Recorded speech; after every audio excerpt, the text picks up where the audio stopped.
Brigid Cole was 61, alone on a Wisconsin homestead, with a woodpile too small to last the winter and a cold coming that killed the men who ran out of fuel.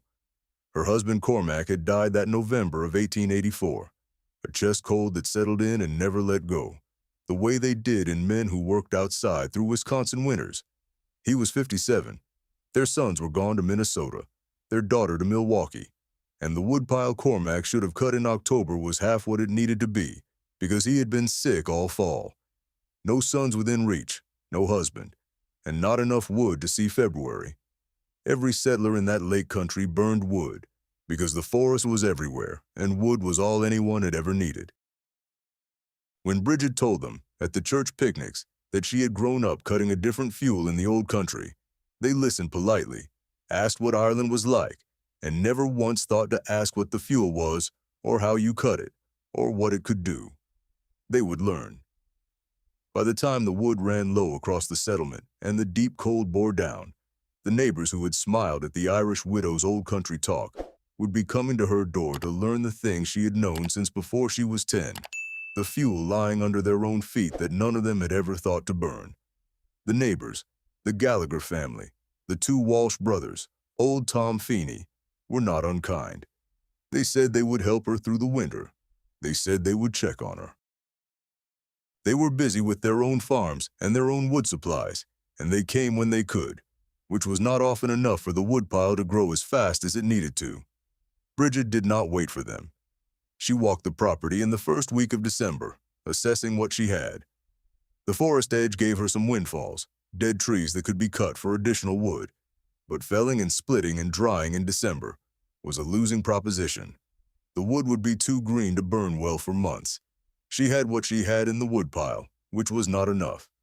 What she also had, she noted as she walked the low ground on the south edge of the property, was a bog. It was not a large bog, maybe 2 acres of sedge grass and standing water, and the characteristic spongy surface that she recognized immediately, because she had grown up walking across exactly this kind of ground. She knelt and pressed her hand into the surface. Beneath the frozen upper inch, the ground was soft and dark and fibrous. Peat, not Irish peat, which she had cut and stacked and burned her whole childhood, but the same material, formed by the same process, centuries of plant matter accumulating in wet acidic ground faster than it decomposed, building up layer upon layer into the dense, dark organic matter that was the most efficient natural fuel she knew. Whether it was from County Clare or from a Wisconsin lake country bog was irrelevant to its burning properties. She went back to the house for a spade. She cut peat for 2 weeks. It was not the same as cutting Irish peat, which she had done in the proper season with the proper tools. She was working frozen ground in December with a spade and a mattock, which was harder than summer cutting. But the Wisconsin bog was generous. The peat layer was 3 feet deep in the center of the bog, which meant she had material in abundance. She cut blocks roughly the size of a standard brick, stacked them in a framework she built from poles on the windward side of the bog, and covered the stack with canvas from an old tent to keep the worst of the weather off, while the surface water drained from the newly cut blocks. She also built what she thought of as a peat house, though it was really just a shelter against the north wall of the barn, roofed with poles and canvas, with walls made from the stacked peat blocks themselves. Peat is one of the most effective natural insulating materials available. Irish cottages had been built from peat, or with peat packed against their walls, for centuries, not because peat was a good structural material, but because it stopped cold the way a stone wall could not. Air is trapped in the fibrous peat structure and cannot circulate, which means heat cannot conduct through it efficiently. A peat wall holds warmth the way down holds warmth, by preventing the cold from moving through. The peat house was not intended to replace the main house. It was intended to reduce how much of the main house she had to heat. She moved her sleeping area into the barn's back room, which was small and which she sealed and insulated on 3 sides with stacked peat blocks, and she concentrated all the warmth from a small iron stove into that room. The peat she burned in the stove was cut from the bog edges, dried under canvas, and burned slowly. Irish peat from a good bog burned for 3 hours to every hour of equivalent hardwood. Wisconsin bog peat was different, younger, less compressed, not as dense, but it was better than she had expected, and she had enough of it. She had cut enough in 2 weeks to last the rest of the winter, and the bog could provide more if she needed it. The blizzard came in the first week of February. It was a Lake Michigan blizzard, which is a particular kind of storm that gathers moisture from the lake and dumps it inland with unusual force. This one came in on a northeast wind that pushed temperatures to 22 below zero Fahrenheit and drove snow horizontally for 3 days. The wind was the real problem. It found the gaps in houses and barns and woodpile structures and drove cold air through them at a rate that overwhelmed normal insulation. The woodpiles in the county took particular damage. The snow that came with the wind was fine and driving, and it penetrated between the split logs in the open stacked woodpiles that most farms kept outside. And when the temperature dropped to 22 below, the wood in those piles had moisture driven into the grain that froze there. Wet frozen wood is not much worse to burn than dry wood. It will burn, just with more effort and less heat.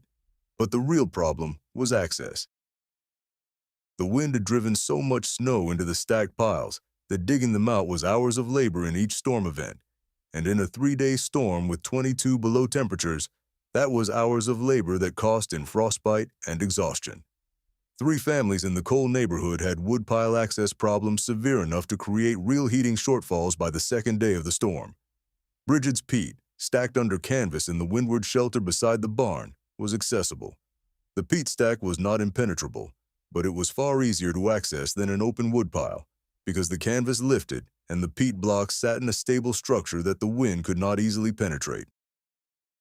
She went out twice a day, morning and evening, and retrieved what she needed without difficulty. On the second day of the storm, the Gallagher boy, 17 years old, sent by his father, came to the Cole property to check on Brigid and to ask, as his father had instructed him to ask, if she needed any help. She was warm, and she had adequate fuel, and she said she did not. He stood in the doorway of the barn room, which was 61 degrees inside on the second day of a 22 below blizzard, and he looked at the peat blocks stacked against the walls and the small stove burning with its characteristic low orange flame. "What's burning?" he asked.